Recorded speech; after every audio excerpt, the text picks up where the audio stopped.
방식이 바로 국민 참여 경선이고요. 바로 이 방식을 2007년도에 도입을 해서 새누리당은 이명박, 박근혜, 이명박 두 후보가 바로 이 50대 50 참여 경선을 통해서 흥행에 완전히 성공을 했습니다. 네. 그때 거의 말하자면 언론의 주도권을 다 잡고 국민들의 관심을 아주 집중을 시켰었죠. 그리고 본래 이 대선 후보를 뽑는 이유, 결국 대선 본선에 가서 승리하기 위한 것인데 바로 530만 표로 역대 어떤 선거도 그런 표차를 낼 수 없을 정도로 530만 표 차로 이겼습니다. 네. 그러면 경선에서 흥행도 했고 본선에서 완벽하게 이기기도 했던 이 제도를 그대로 하기 위해서 당헌에 지금 규정이 되어 있는데요. 이 제도가 있다는 것을 모든 지금 출마한 후보들은 다 알고 있습니다. 그러면 예고된, 예측 가능한 이 제도의 룰에 자기 자신을 맞춰서 후보들이 출마를 결심을 하면 되거든요. 네. 그런데 이걸 뜬금없이 바로 바꾸자고 하는데 문제가 있고 바꿔서는 안 되는 이유들을 이따 또 토론하면서 일단 하나하나 짚어보도록 하지요. 지금 말씀하신 것처럼 현재 새누리당의 경선 방식은 당원 50%, 국민 50% 이 모습이지요. 김 교수님, 이와 같은 현행 제도가 문제가 있다고 보십니까? 심각한 문제가 있다고 생각을 합니다. 현행 제도가 자세히 보면은 국민 50% 중에서 30%는 일반 유권자고 20%는 여론조사인데 여론조사를 사용하는 것은 코미디입니다. 많은 정치학자들이 지적하는 것처럼 여론조사를 반영해서는 안 된다는 겁니다. 왜냐?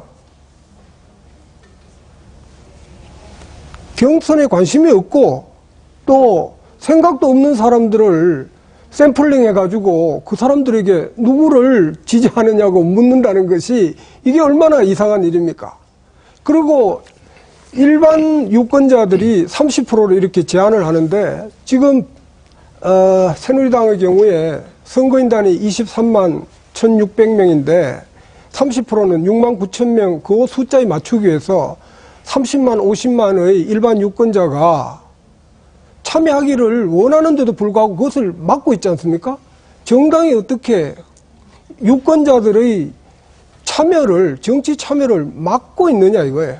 그러니까 지금 이정현 의원께서 말씀하신 것처럼 제한된 국민경선제를 완전 국민경선제로 하는 것이 시대의 흐름이고 그렇게 해야만 공정성 시비라든지 여러 가지 문제에서 이제 자유로울 수 있다 하는 겁니다. 한 가지 예를 들까요? 이정현 의원께서는 2007년의 경선이 굉장히 높이 평가를 하는데 저는 우연적인 요소가 많았다고 생각을 합니다.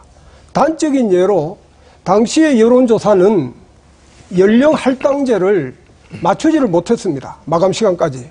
그래서 이명박 후보 진영의 대표는 이 여론조사 결과에 대해서 인정하지 않았습니다. 그런데도 공교롭게 여론조사 결과가 이명박 후보에게 유리하게 나온 겁니다. 네. 그러니까 이것을 문제 삼지 않고 넘어간 거죠. 이런 여론조사를 지금 20% 한다는 것은 말이 안 되죠. 또 하나 이 얘기를 나온 김에 드리자면은 이 20%는 23만 명 중에서 20%는 4만 6천 명 아닙니까? 네. 그런데 샘플링 사이즈는 유권자 6천 명을 대상으로 의견을 묻습니다. 그러면 그 한 명이 6표 이상의 위력을 갖고 있습니다. 정말 현장에 나가서 투표한 일반 유권자나 당원들을 무시하고 집에 앉아가지고 아무 생각도 없는 사람한테 전화해가지고 어느 후보를 지지하느냐고 묻는 사람은 6배의 표 효과를 가지는 이런 현행 제도를 그대로 한다는 것은 정말 이것은 시대착오적이지 않겠습니까? 박상환 박사 지금 보십니까? 이게 초점이 좀 빗나가고 있는데 어찌됐든 그 이정현 의원이 말씀하셨던 50%를 오픈하고 있는 건 사실입니다. 여론조사도 오픈한 거 아닙니까? 물론 표의 등가성에서 여론조사 한 표가 직접 발로 온 사람의 한 표보다 6배 정도 더 높이 됐다는 것은 뭐 보완해야 될 사항이겠죠. 신지호 의원 말씀하셨듯이 제가 이제 모두 발언을 좀 드리면 민주주의는 보편 가치입니다. 근데 우리가 이제 민주주의 작동 기제로서 대의제와 정당 정치를 하고 있죠. 이건 완벽하다고 말할 수는 없습니다. 다양한 보완 기제가 필요하겠죠. 하지만 지금 오늘의 주제인